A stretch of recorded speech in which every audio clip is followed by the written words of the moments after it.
The nightmares were never far away.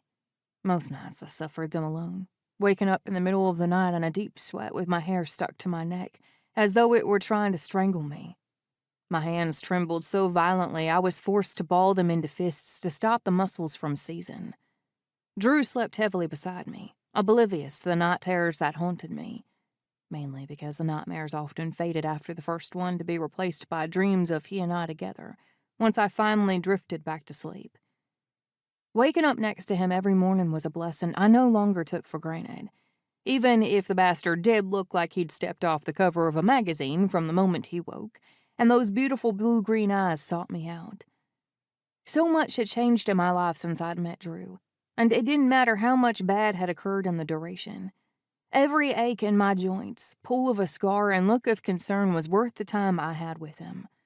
I couldn't imagine my life without Drew in it, and I didn't really want to.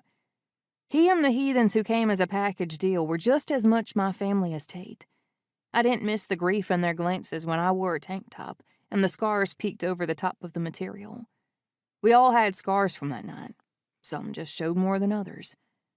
I wasn't the naive woman I'd been before that night in the warehouse with the imps. I was no longer the girl who felt sorry for herself because her parents had died and left her to parent her younger brother. I was much stronger.